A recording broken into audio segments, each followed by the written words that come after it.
Everyone had a good time? This is the last talk of the show. We're closing down the show, guys. I can't tell you how happy I am to be here. There was a point where I was worried if I wasn't even in the right hotel when I drove in here. And it wasn't until this morning when I was in the elevator, and I think there was 2 people in there. They're like, "You're going to L?" "Yeah." "We're going to hell too." "Yeah." They had shoes that had little shapes for their toes on them. I know, it's like, I'm in the right place. I know I'm in the right place. Do you guys know this building doesn't have a 13th floor? Did you know that? The hotel has no 13th floor. I thought that was the perfect place for stuff like this. Anyway, enough random trivia, right? So, thank you for letting me be here. My name's Dr. Tyrone Wells Jr. You guys can just call me Ty. I have a hobby where I think I can talk to anyone about anything. I call that hobby street epistemology. Has anyone heard about street epistemology? Hands up. What? Whoa, that's awesome. Oh man, what were you? Oh, that's fantastic. That never happens, by the way. So maybe just like 2 hands in the back, and it's like, thank you, Mom. Thank you, I appreciate that. So street epistemology, in my opinion, is a really, really complicated term for something that's really, really simple. And that's just talking to people without sounding like a jerk. That's basically it. It's just an informal way of talking to people about why they believe their deeply held beliefs and how they arrived at that conclusion. How they arrived at that conclusion is what puts the epistemology part in street epistemology. The street part just comes from going outside and having these conversations with people. I've gone to parks, I've gone to the Arboretum next to UK. I've been on campus, I've done talks at political events, protests, churches, Sunday assemblies, you name it. And I'm mostly just interested in talking with people to try to give them opportunity to critically assess how they arrived at their conclusions, particularly on the God question. And the reason why I think it's important is because, and hear me out, just hear me out. And I'm an atheist too when I say this, we have a bad reputation with having these kinds of talks with people. It's pretty bad. In fact, if you go on YouTube and you search atheist, theist, have a conversation, you're mostly gonna get people arguing and debating. And the thing with arguing and debating is you're not really talking to the person in front of you, your opponent. You're really talking to like the audience, if there was an audience, or you're just throwing out logical traps that you hope they each other fall in, or personal barbs, and you're not really focused on being open-minded or like even changing your perspective. You're like deep-rooted and you're only hoping to have a combative battle of words with your adversary. It's not really a good option to change someone's mind or allow them to be able to change their own mind. So what's a better option? I think street epistemology will do that. I want to show you guys an example of what street epistemology looks like. I want to actually show you by the end of this conversation how you can do it yourself. And then some really cool tips from the stuff that I've been learning since doing this for a year. This clip is a collection of talks or like short clips from talks that myself and another street epistemologist named Reed Nicewonder, who has a channel called Cordial Curiosity, did over the last year. Oh, okay, we got some fans, nice. Okay, he's gonna be psyched to hear that. Anyway, here we go. So, yeah, just have this hobby where I chat with people about anything. Is there a particular belief you want to chat about? Is there what? A particular belief that you want to chat about? Something you really think is true? Christianity. Yeah. All right, anyway, yeah. Ty is my name. I've got a 5-minute timer. Okay. I believe any 2 people can talk about anything. Is there anything that strongly motivates you? Anything that you think God. is true? God? Yeah. That's a heavy topic. You want to talk about that for 5 minutes? Sure. Yeah? Yeah, I can talk about, my background is Christianity. I was raised Southern Baptist. I believe in God, so that would be the thing I'm the most certain about. Okay.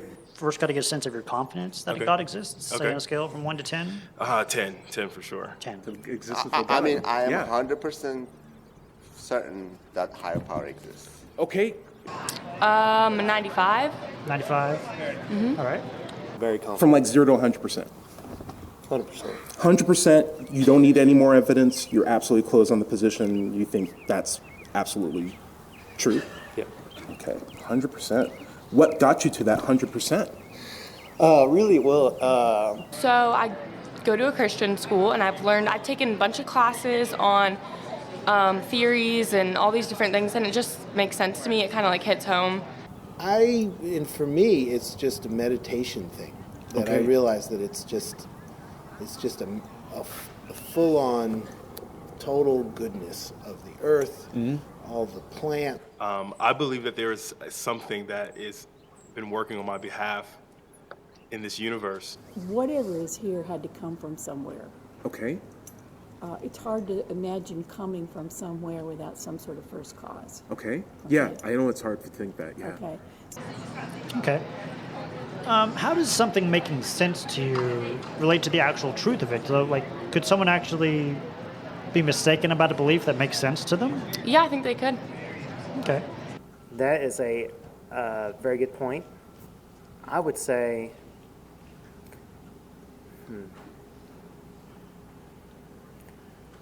So that's an interesting perspective. So you believe that, wow, I've never ever heard that before. Well, that's an interesting, you know, we've come around to an interesting point that Oh. I never verbalized to myself before, but I do see that, you know, I'm starting to see just from this discussion. And the benefits I get from it? Right. Yeah. That's good. That's a good I would perspective. like to believe it if it's true. Right, but Yeah. because nobody can question it, nobody can prove it. You can't prove faith. You can't prove any of these things. It's like, why am I believing this?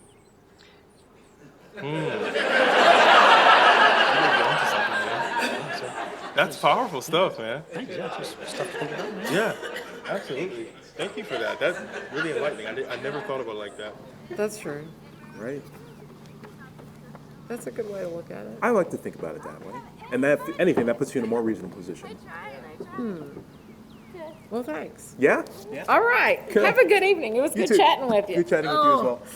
All right. Have a good evening. Have a good So one. what do I say? SC is a really great conversational tool to have these kinds of talks. And in as short as a 5-minute conversation, you can make more progress than you can with a person than you ever could with an argument or a debate. I want to show you guys 3 tips on how you can have an SE conversation with anyone to really make some good headways as an option. For example, here are my main 3 tips. Oh, by the way, did you see the main difference between that and an argument and a debate? No fist punch, no throat, no drop kick, no table flips. Isn't that amazing? You can do that in America in 2019. Isn't that great? All right, so here's some important SE tips. I'm just going to give you 3 really important basic tips. First, keep the conversation positive. The reason why I say that is when you're done with the conversation, the person that you spoke to is going to reflect back on what was just said, the conversation that you guys had. And you want to have that reflection be done on their part with as little bias as possible. You don't want them to just completely dismiss everything that you just said or any kind of points that you guys made together as by going like, oh, he was a jerk. And he just moves on. You want them to be able to look back on the conversation with as little bias as possible. You want them to be open to having more conversations like this in the future, either with you or with someone else who's willing to try this method, or at least just have an open-minded conversation with them. If you keep that positivity, you're going to make them more inclined to be more critical of how they arrived at their conclusions, and that leads to good things, regardless, right?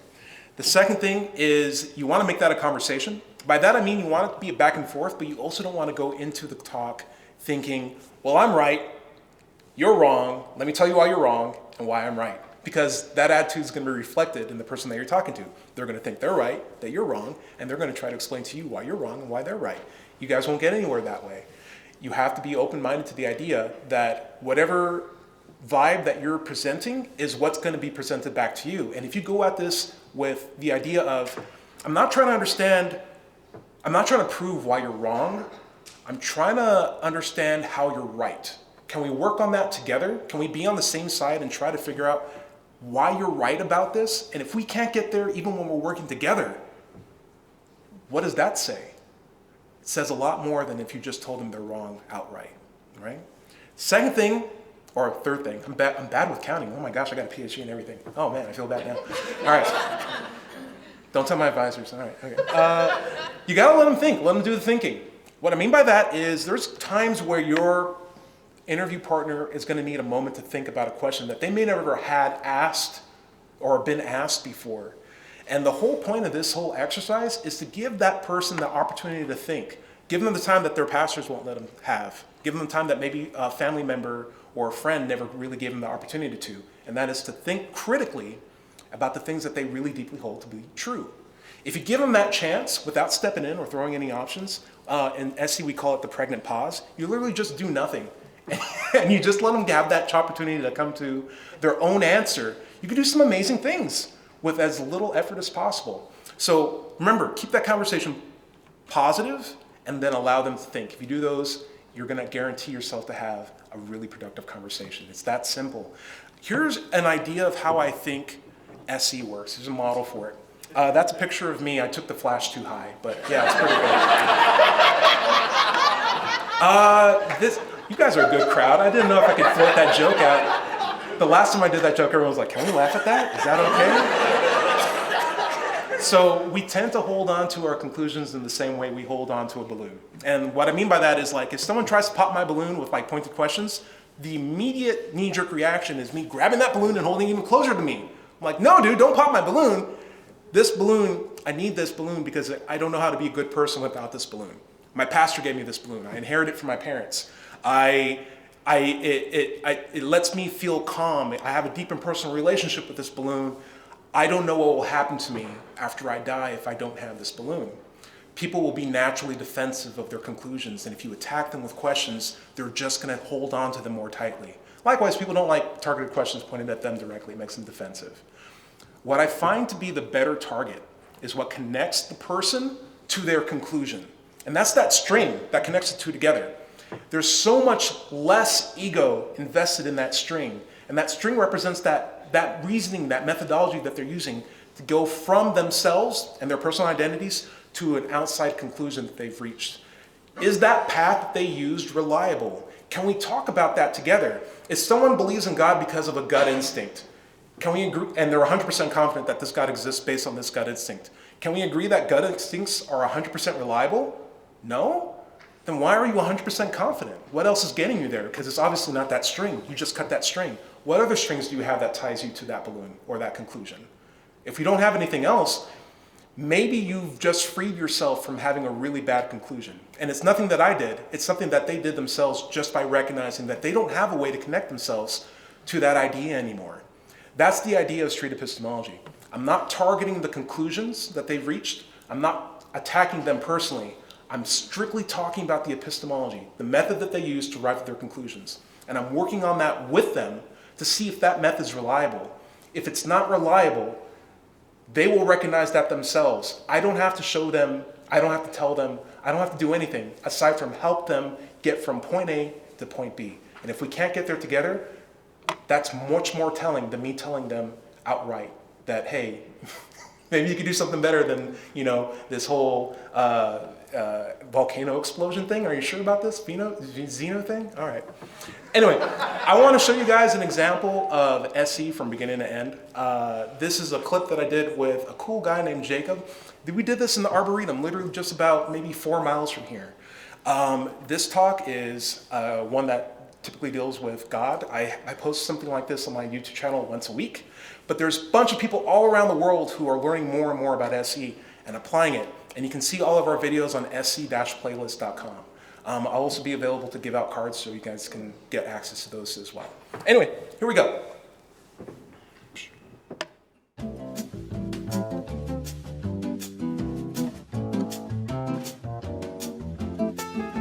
That should be flashing. So hi, Okay. I'm Ty. I'm Jacob. Nice to meet you. So I got a hobby where I set up a table and talk to people about whatever they want to talk about. I think it's really cool to show that, any two people can talk about anything, regardless of the color, whatever. Big size, how rich they look, doesn't matter. Normally the conversations that we have are really cool when they're centered around what someone really strongly believes or a philosophy they have or something they wrap their lives around. If you want to talk about that, we can talk about Marvel movies or your favorite junk food. All right. But is there anything that you really strongly believe is true or something you're confident about? Can I also fist bump you and ask you your name again? Oh, yeah, Jacob. Jacob, I'm Ty. Ty. Jacob. That's a big question. Well, I'd say I'm a Christian, so that's probably my biggest belief. There are a lot of beliefs in Christianity. yeah, you're right. Would you just say like the Christian God exists, maybe? Yeah. Okay. I believe in one God and that his this is a really heavy topic. Yeah, it is. Yeah. They're in middle school class, by the way. Okay, yeah. How confident are you that Jesus and God exist? All right. I'd say 100%. 100%. Yeah. I'm going to define 100% and just let me know Yeah, because it's a number, and Yeah. and you can change the number. I don't care, but 100% to me is like no doubt. No doubt. There's no way I can be wrong. I'm not asking questions anymore. I am certain, closed-minded on the position. I'm closed on the position, 100%. Let's go 98%. 98%? Yeah, just, I mean, everybody has those periods of doubt, right? I think so. And I think it's actually healthier to not be absolute about what you believe. What got you to the 98% confidence on this God and Jesus? I'm just going to combine them both. Yeah, go ahead. Or like on the existence of the Christian God. So I'm actually a medical student, and I found a big interest in biology when I was in high school. There's like one big hypothesis out there called the RNA hypothesis. RNA World Theory? Yeah. And that because RNA can act as like a catalyst and also as a way to store information, biological information, that might have been what was initially used as protein and DNA. Right.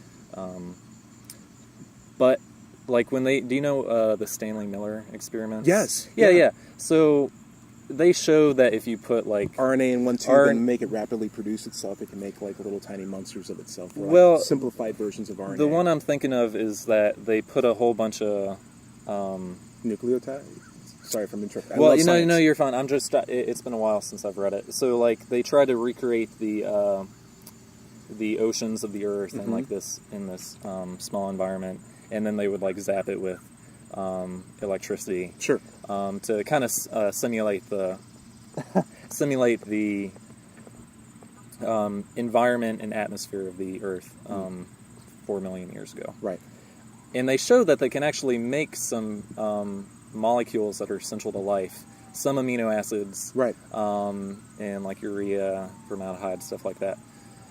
However, the amino acids that they make are only like glycine and very simple non-polar amino acids. So they haven't shown that they can create more of the complex amino acids that are needed to sustain life. And they also never showed that they could create DNA or RNA. Can I ask you, how does this get you to the God belief? Like, how do these experiments lead you to the 98% confidence in God? I don't see a way of life spontaneously generating. And I don't see a way if you were to talk to my astrophysics pal. Sure. And if you talk to him, I cannot see a way of the world or the universe spontaneously. Jacob, can I ask you a question? Yeah. I'm wondering. So you have this theory that's presented in the scientific model, and it sounds incredible. And you say I can't see how that's feasible yet. Therefore, this completely other thing. How is that your foundation? How did that become? I wouldn't say that's my foundation. That's just like part of. Or how does this being hard to believe make this 98% confident? Like how? Oh, okay. How did that become the alternative at a 98% confidence level? Like was that the reason why you're 98%? I think that's just part of it, and I think if you look into other parts of my faith, so like. It's kind of hard to explain, and it's kind of all feeling, right, from a skeptic's point of view. There are some things in your life that you just you have a gut instinct. Gut instinct? That you know it's true.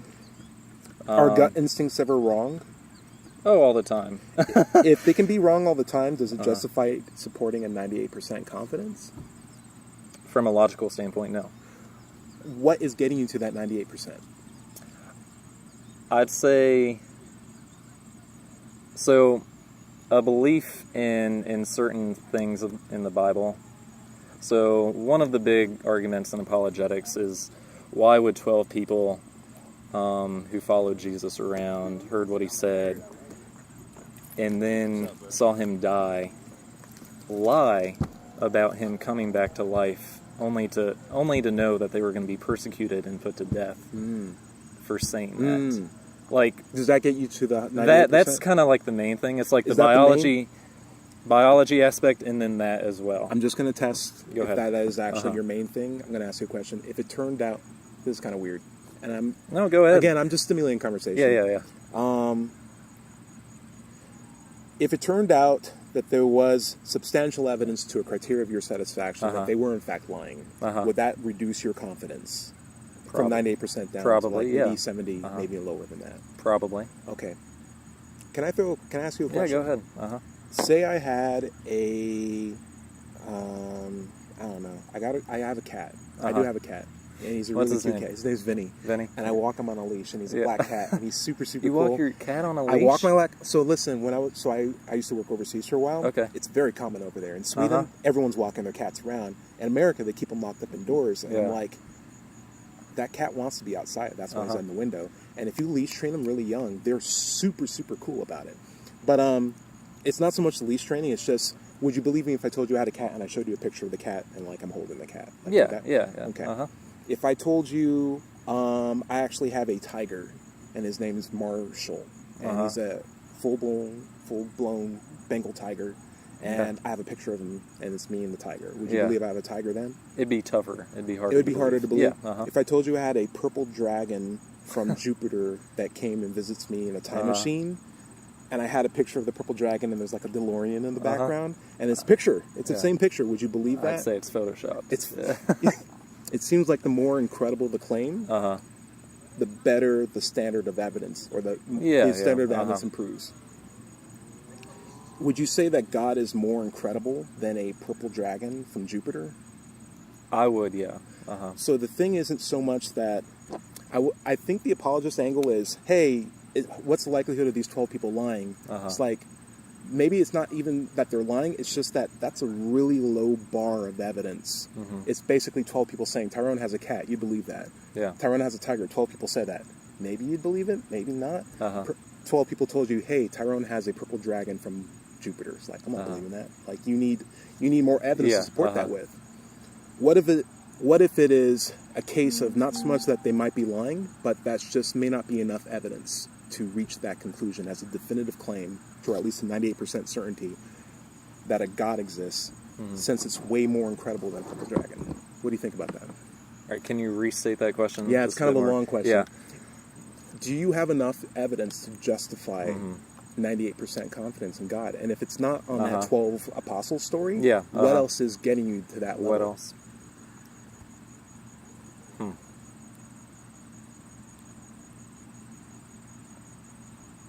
I'd say I can't answer that just right now. I'm totally fine with that. Can I throw one last? Oh yeah, go ahead. If I had a coin, it's a quarter. It's not a trick coin. If I flip it and I catch it, put it on the back of my hand, I don't know if it's heads or tails. Do you know if it's heads or tails? No. That's the best answer. Yeah. Until we have better evidence. Jacob. All right. Wonderful talking to you. Nice talking to you. That was really cool. So, explain to me what you do exactly. Okay, so cool. I'm glad you guys like that. Thank you. What if I told you the best secret is anybody here can do that? You don't need a YouTube channel, you don't need chairs, you don't need a setup, you just need the willingness to start a conversation with somebody, or jump into a conversation that's going on, or at least be able to respond. In a way where you can keep the conversation positive, where you let them do the thinking, and you really do make sure that you focus on what led them to that conclusion. Like what got them to his 98% confidence? The gut instinct, the personal feelings, the argument from incredulity. There's some really, really fun times to be had, especially as an atheist. When you realize that the best way, or one of the best ways to completely dismantle like a really indoctrinated mind is just asking them, how'd you figure that out? It can be as short as a 5-minute conversation. So again, I do street epistemology. I think you guys can too. I think this is a great method for anybody to talk to anyone about anything. The only thing we have to do it is do it. Thank you guys.